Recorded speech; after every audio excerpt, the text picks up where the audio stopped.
Assalamualaikum warahmatullahi wabarakatuh. Salam sehat untuk teman-teman semua. Pada kesempatan kali ini, kita akan membahas materi jaringan komputer dan internet pada bab yang kedua, yaitu memahami konektivitas data melalui ponsel. Nah, dapatkah teman-teman mengidentifikasi jaringan seluler apa yang sedang aktif saat ini di ponsel teman-teman? Ya, bisa ya. Nah, kemungkinan besar teman-teman menggunakan jaringan 4G atau mungkin sebagian kecil mungkin masih menggunakan 3G dan mungkin yang paling baru 5G. Nah, berikutnya, pernahkah teman-teman berkirim file dari ponsel ke komputer atau antar ponsel menggunakan kabel mungkin atau menggunakan wireless berbasis WiFi atau mungkin Bluetooth? Nah, saya yakin pernah ya teman-teman ya. Nah, pada pembahasan kali ini kita akan membahas mengenai konsep dari jaringan seluler, kemudian berkaitan dengan komunikasi data pada ponsel. Nah, kita mulai dari pembahasan yang pertama, yaitu jaringan komunikasi pada ponsel. Nah, di buku disebutkan bahwa komunikasi data merupakan sebuah mekanisme pengiriman dan penerimaan data dari satu perangkat ke perangkat yang lain. Nah, sebenarnya konsep ini diambil dari konsep komunikasi. Jadi ketika kita berkomunikasi dengan orang lain, di situ terdapat sebuah proses atau sebuah aktivitas di mana kita menyampaikan atau memberikan informasi dari satu titik ke titik yang lain, atau dari satu orang ke orang yang lain. Nah, konsep ini diterapkan di dunia IT sehingga memunculkan teknologi jaringan komputer, jaringan seluler, dan sebagainya. Nah, pada bagian ini kita akan bahas mengenai komunikasi data pada ponsel. Nah, kita bahas dulu mengenai jaringan seluler. Nah, apa itu jaringan seluler? Nah, jaringan seluler adalah jaringan komunikasi nirkabel berbasis gelombang radio elektromagnetik untuk melayani pengguna atau perangkat bergerak seperti ponsel, tablet, laptop, dan sebagainya. Nah, jaringan seluler ini didistribusikan di area atau wilayah yang cakupannya itu terbatas. Nah, area cakupan ini atau saya biasanya menyebutnya dengan coverage area ini disebutnya dengan istilah sel. Nah, setiap sel ini dilayani oleh satu transceiver lokasi tetap atau kita biasa mengenalnya dengan istilah BTS atau Base Transceiver Station atau istilah lainnya adalah BS atau Base Station. Nah, saya yakin teman-teman pasti pernah melihat tower-tower BTS ini. Nah, tower-tower BTS ini dia tersebar di sekitar kita. Teman-teman bisa mengamatinya kurang lebih bentuknya seperti pada gambar. Nah, pasti pernah ya, pasti pernah melihat ini di lingkungan sekitar teman-teman. Nah, setiap base station ini menyediakan layanan transmisi suara, data, dan konten lainnya termasuk layanan uh, koneksi internet.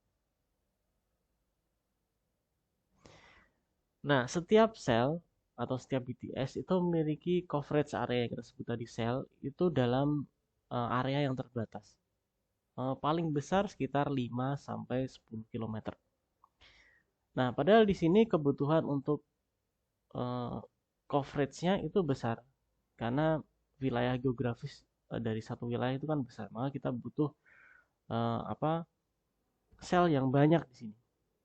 Nah, kita butuh sel yang banyak, kemudian kita bisa menggabungkan banyak sel tadi sehingga terbentuklah suatu jangkauan radio atau coverage area yang sangat besar.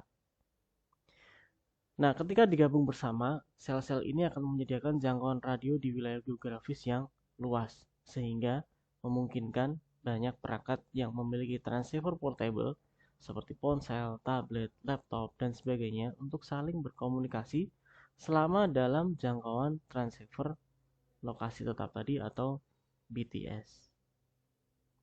Nah, contoh teknologi yang ada di jaringan seluler adalah GPRS, Edge, 3G, 4G, dan sebagainya.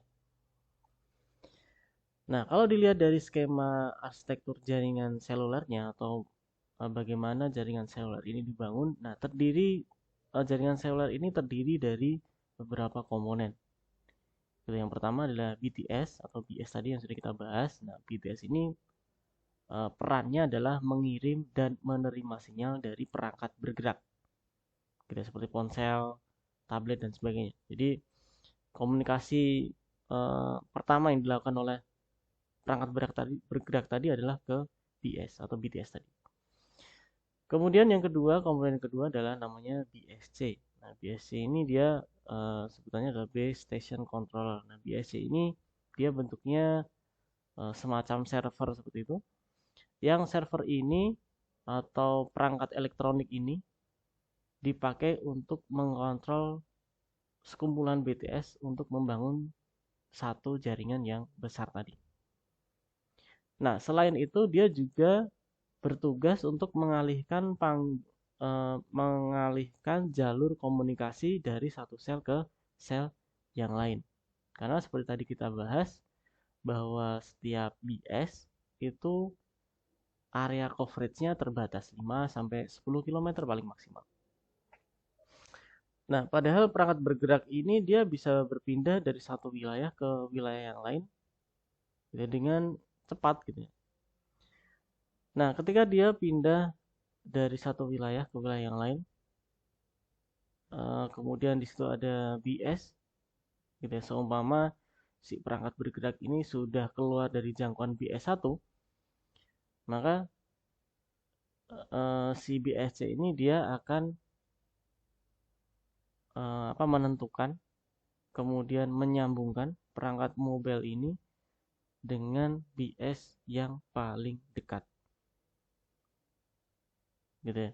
Jadi karena jangkauan BS ini terbatas, nah ketika ada perangkat mobile yang pindah dari coverage areanya BS1 ke BS2, maka BSC ini dia akan mengalihkan yang semula komunikasinya menggunakan BS1 dialihkan ke BS2. Dan hal ini dilakukan secara otomatis oleh BSC, sehingga si pengguna perangkat bergerak tadi itu tidak perlu mengganti jalur komunikasinya secara manual, gitu ya. Kalau itu terjadi kan itu merepotkan ya teman-teman. Jadi kalau kita mau berangkat sekolah gitu dari rumah ke sekolah gitu, itu kan sudah melewati banyak BS gitu. Sudah melewati banyak BS. Nah, kalau kita setiap pindah dari satu wilayah, setiap pergi dari satu wilayah ke wilayah yang lain harus searching BS yang terdekat mana, kemudian harus menghubungkan ke BS yang paling dekat dan seterusnya, itu merepotkan. Maka di sini dilakukan secara otomatis oleh BSC. Yang penting masih berada dalam satu coverage jaringan seluler yang teman-teman pakai. Kemudian komponen yang ketiga adalah MSC, Mobile Switching Center. Nah, secara prinsip tugas dari MSC ini adalah mengontrol dan mengelola interkoneksi antar perangkat seluler. Nah, selain itu dia juga berperan untuk menghubungkan atau melakukan routing dari satu jaringan ke jaringan yang lain, jaringan seluler ke jaringan telekomunikasi publik atau PSTN, atau dari jaringan seluler ke jaringan internet dan sebagainya.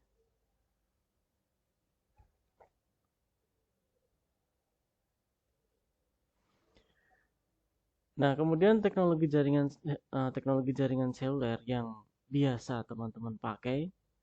Nah, ini ada beberapa, mungkin teman-teman kenal. Di sini pembahasannya mulai dari generasi yang kedua atau 2G gitu ya teman-teman. Kenapa dibahas dari 2G? Karena generasi 2G ini adalah awal generasi teknologi jaringan di era digital atau di sistem digital gitu ya. Jadi kita pembahasannya mulai dari yang 2G. Nah, di 2G ini ada teknologi namanya GSM dan CDMA. Mungkin teman-teman ada yang kenal, mungkin ada yang belum kenal. Ini adalah teknologi yang dipakai di ponsel yang awal-awal gitu, yang bentuknya masih tebal-tebal gitu, terus layarnya masih kecil, terus ada keypadnya gitu dan seterusnya. Nah, kecepatan transfer datanya ada di sekitar 9,6 kilobit per second. Nah, ini kalau di era sekarang ini kecepatannya sangat kecil sekali. Saya yakin teman-teman kalau dikasih kecepatan segini pasti nggak sabar gitu. Nah, kemudian dari 2G berkembang ke 2,5G. Nah, di sini kita kenal ada GPRS dan ada H. Kalau GPRS ini mungkin kalau di HP teman-teman disimbolkan dengan G, kemudian kalau H ini disimbolkan dengan E.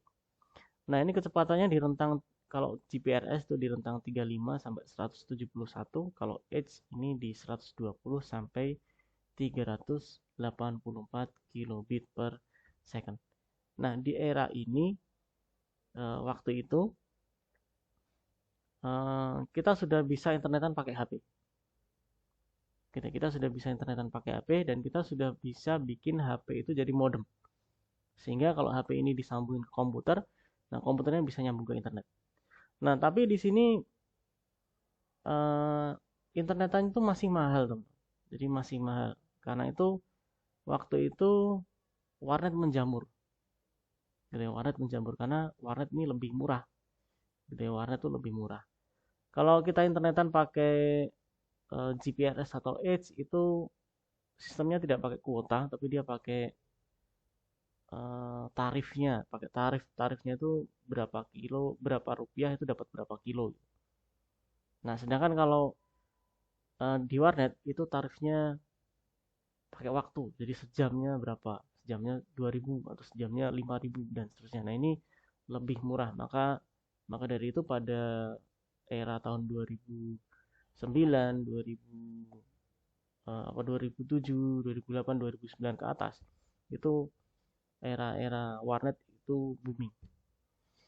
Nah, kemudian masuk di era 3G, kita kenal di situ ada teknologi UMTS, HSPA atau HSDPA dan HSDPA. Ini HSPA 3,5G. Biasanya dulu ada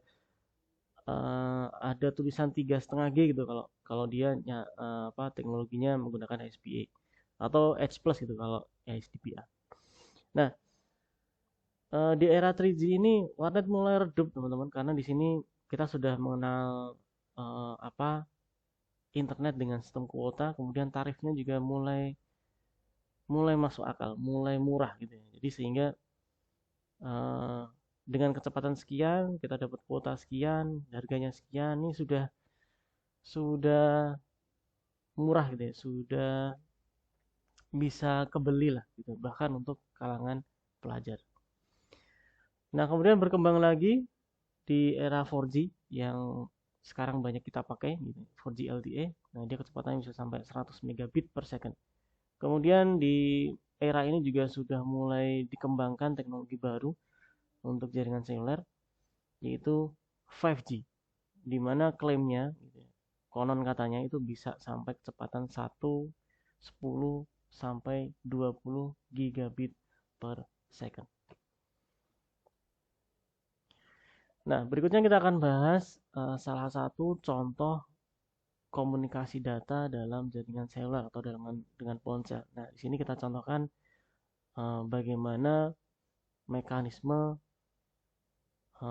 komunikasi menggunakan SMS. Nah, seperti di buku dijelaskan bahwa ilustrasinya atau skemanya kurang lebih seperti ini, teman-teman. Nah, dimulai dari ketika pengguna satu, dengan disebutnya seperti itu, pengguna satu ini dia mengirimkan sebuah pesan SMS ke pengguna 2. Gitu ya. Maka pesan SMS tadi itu pertama kali akan dikirimkan ke BTS paling dekat. Karena ponsel ini dia bisanya komunikasi sama BTS paling dekat, teman. Dia nggak bisa komunikasi ke BSC, MSC dan seterusnya secara langsung. Dia hanya bisa berkomunikasi secara langsung dengan BTS. Itu pun BTS yang paling dekat dengan dia. Jadi, kemudian dari BTS gitu ya, dari BTS ini masuk ke BSC dulu. Karena BSC ini seperti hub gitu teman-teman. Jadi dia yang mengontrol semua BTS yang ada.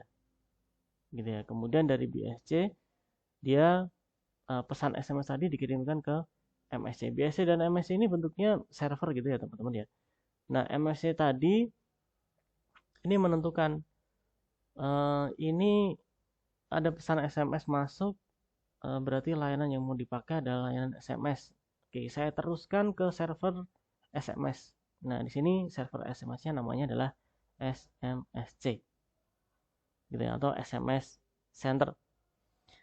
Nah, di SMS Center ini pesan SMS tadi diolah. Yang pertama adalah menentukan dulu atau mengidentifikasi dulu apakah pelanggan tujuan itu kondisinya aktif atau inaktif. Hal ini dilakukan dengan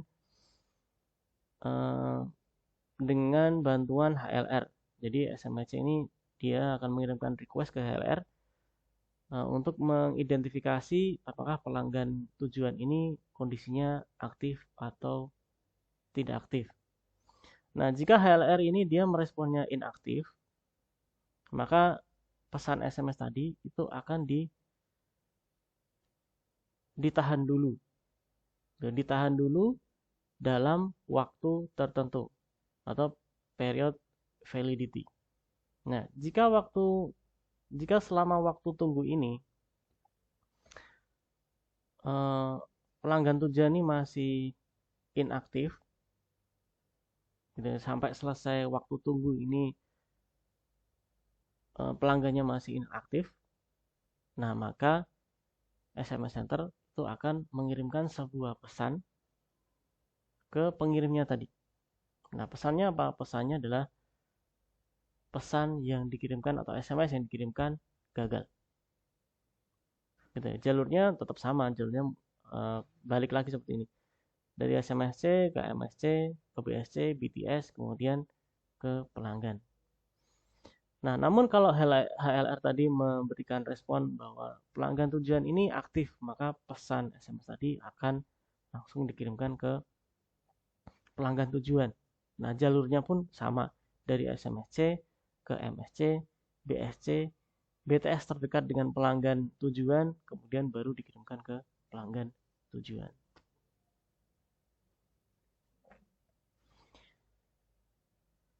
Nah, berikutnya kita akan membahas mengenai komunikasi data menggunakan ponsel. Di sini kita akan bahas beberapa media transmisi yang biasa kita pakai untuk berkomunikasi dengan ponsel.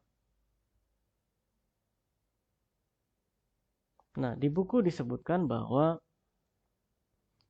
ponsel ini bekerja layaknya sebuah komputer seperti pembahasan kita di semester lalu ya, bahwa smartphone yang sekarang teman-teman pakai ini kategorinya masuk sebagai kategori komputer, perangkat elektronik komputer gitu, bisa dikategorikan seperti itu. Nah, makanya si smartphone ini dia bisa terhubung ke dalam suatu jaringan lokal atau jaringan internet. Nah, oleh karena itu sangat memungkinkan bagi kita untuk melakukan komunikasi antar ponsel tadi. Nah, baik itu melalui media kabel atau melalui media wireless atau nirkabel. Nah, berikut kita akan bahas beberapa media transmisi yang bisa kita pakai untuk melakukan komunikasi data dengan ponsel.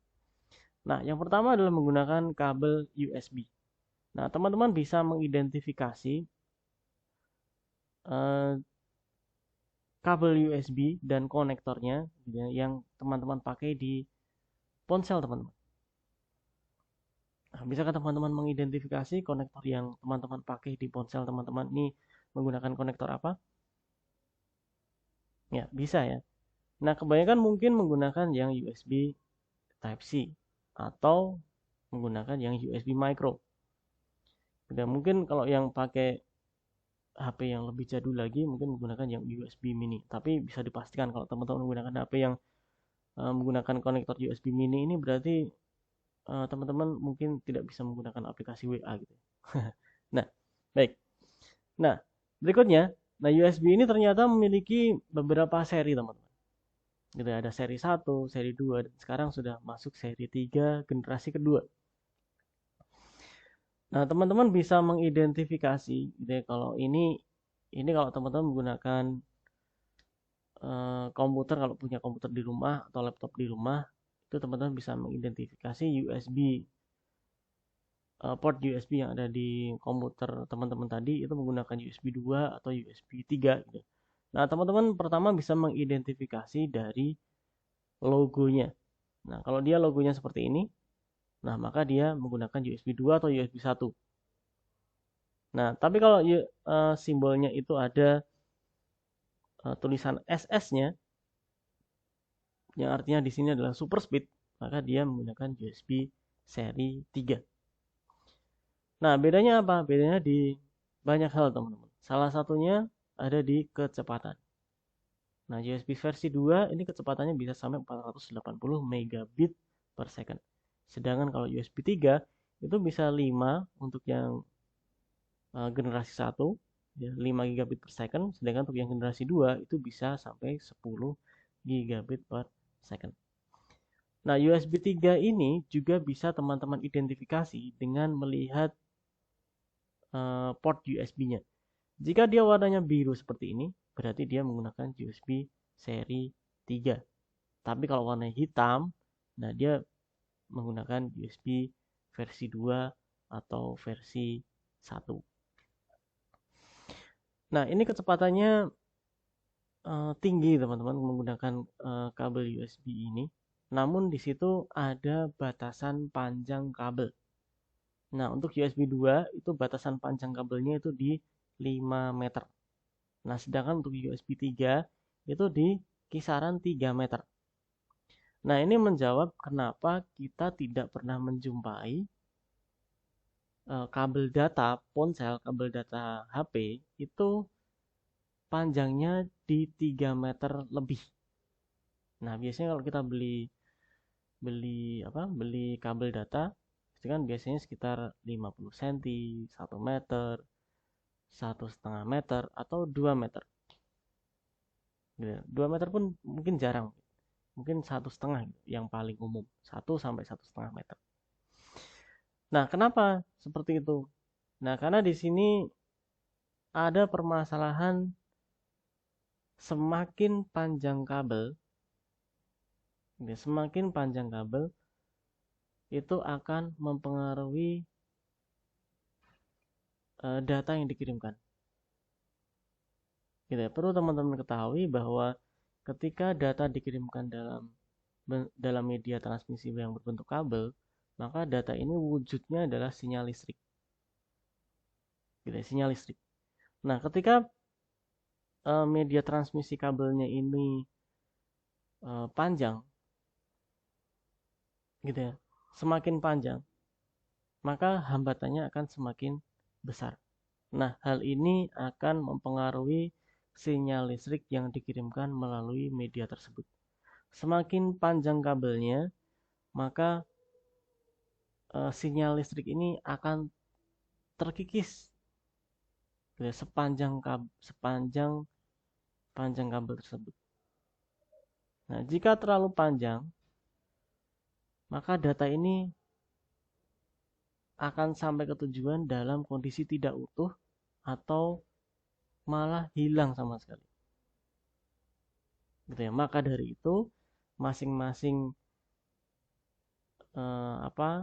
seri USB ini memiliki batasan panjang kabel. Nah, kalau kalian nekat gitu pakai kabel USB yang panjangnya lebih dari yang ditentukan, maka bisa terjadi data yang teman-teman kirimkan itu akan rusak atau hilang. Gitu ya, teman-teman ya. Jadi di sini ada permasalahan hambatan. Gitu ya, ada permasalahan hambatan. Dan konsep ini berlaku untuk semua jenis kabel data, mulai dari kabel jaringan, kabel data HP, sampai kabel antena. Gitu ya.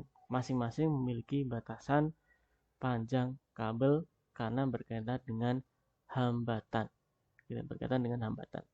Semakin panjang kabelnya hambatannya semakin besar. Hal ini akan berpengaruh pada sinyal listrik yang atau sinyal data yang ditransmisikan melalui media tersebut. Nah, berikutnya adalah Bluetooth. Nah, Bluetooth ini adalah teknologi transmisi yang menggunakan frekuensi atau menggunakan gelombang radio elektromagnetik dengan frekuensi di 2,402 sampai 2,48 GHz. Nah, teknologi Bluetooth ini banyak digunakan di perangkat portable. Gitu ya, misalnya earphone, speaker, dan sebagainya. Nah, karena ada beberapa faktor, teman-teman. Oke, yang pertama adalah teknologi Bluetooth ini adalah teknologi wireless berbasis gelombang radio di frekuensi 2,4 GHz yang hemat daya. Ya, dibandingkan dengan WiFi yang dia juga bekerja di frekuensi yang sama di 2,4 dan 5 GHz, itu Bluetooth ini dia lebih daya yang dibutuhkan itu lebih rendah dibandingkan WiFi. Nah, itu satu. Jadi yang pertama adalah teknologi Bluetooth ini dia adalah teknologi wireless berbasis gelombang radio di frekuensi 2,4 yang hemat daya. Gitu. Karena kita tahu bahwa perangkat portable itu dayanya terbatas karena dia menggunakan baterai. Gitu ya. Maka di situ kita butuh teknologi wireless yang hemat daya. Nah, salah satunya adalah Bluetooth. Yang kedua, dari sisi jarak. Nah, Bluetooth ini dia hanya bisa mengcover area yang terbatas. Coverage areanya itu lebih kecil dibanding WiFi yang dia bisa sampai 100 meter. Tapi kalau Bluetooth ini berkisar antara 10 meteran. Kadang kurang. Gitu ya, berkisar di antara 10 meter. Dan ini cocok dengan karakteristik dari perangkat portable, di mana kita kalau menggunakan perangkat portable itu jarak antara kita dengan perangkat tersebut itu biasanya tidak terlalu jauh. Bahkan kadang mungkin kurang dari 1 meter karena dia nempel gitu jadi di badan kita kayak earphone gitu ya, headphone gitu. Atau jam tangan pintar. Jam tangan pintar itu kan ada Bluetooth. Nah, dan ini cocok ya teman-teman ya, karena Bluetooth ini kita tidak memerlukan jarak yang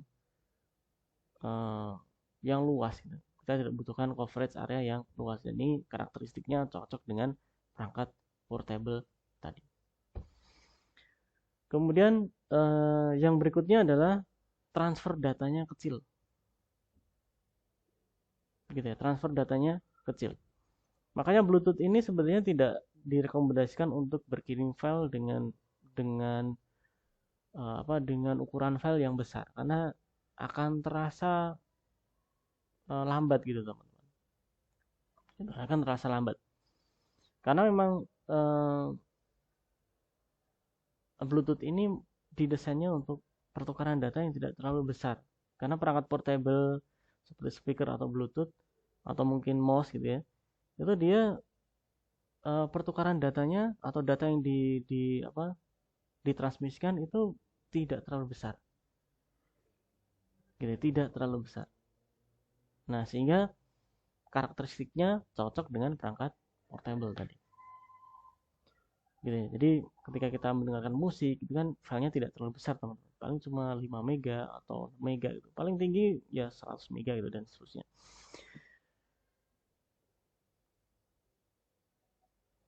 Nah, Bluetooth sendiri itu memiliki beberapa versi. Gitu. Ada versi 1, versi 2, sekarang sudah versi 5 titik sekian. Ada 5.1, 5.2, 5.3 dan seterusnya.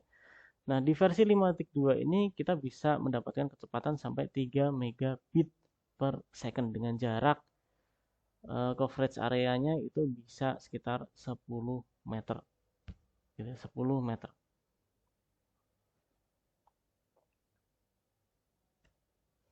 Nah, kemudian yang terakhir adalah koneksi menggunakan WiFi. Nah, seperti Bluetooth, WiFi ini juga menggunakan gelombang radio elektromagnetik di frekuensi 2,4 dan 5 GHz. Tidak disebutkan secara spesifik di frekuensi berapa, tapi di situ disebutkannya hanya 2,4 dan 5 GHz. Gitu ya. Nah, WiFi ini dia menggunakan sebuah protokol jaringan wireless namanya IEEE 802.11. Nah, ini dipakai untuk menentukan versi dari WiFi tersebut. Nah, biasanya kita menyebutnya WiFi versi berapa? Kalau yang sekarang yang paling baru itu WiFi versi 6. Berarti dia menggunakan protokol IEEE 802.11ax. Tapi ini mungkin masih jarang ya teman-teman, masih jarang device yang menggunakan WiFi versi 6 ini. Kebanyakan supportnya sampai versi 5. Gitu, supportnya sampai versi 5. Dari mulai 802.11b, 802.11a, 802.11g, 802.11n, dan 802.11ac. Nah, di sini kita bisa mendapatkan kecepatan sampai segini, teman-teman. Jadi untuk teman-teman yang device-nya itu support di WiFi versi 5, 802.11ac, itu dia bisa sampai kecepatan 200 megabit per second. Nah, ini sangat kencang sebenarnya ini teman-teman ya. Ini sangat kencang sekali. Oke, tapi ini bisa berbeda ya, bisa berbeda antara satu device dengan device yang lain karena banyak faktor. Baik, demikian adalah pembahasan materi jaringan komputer dan internet pada bab yang kedua. Semoga bisa membantu teman-teman untuk belajar secara mandiri. Dari saya cukupkan. Terima kasih atas perhatiannya. Wassalamualaikum warahmatullahi wabarakatuh.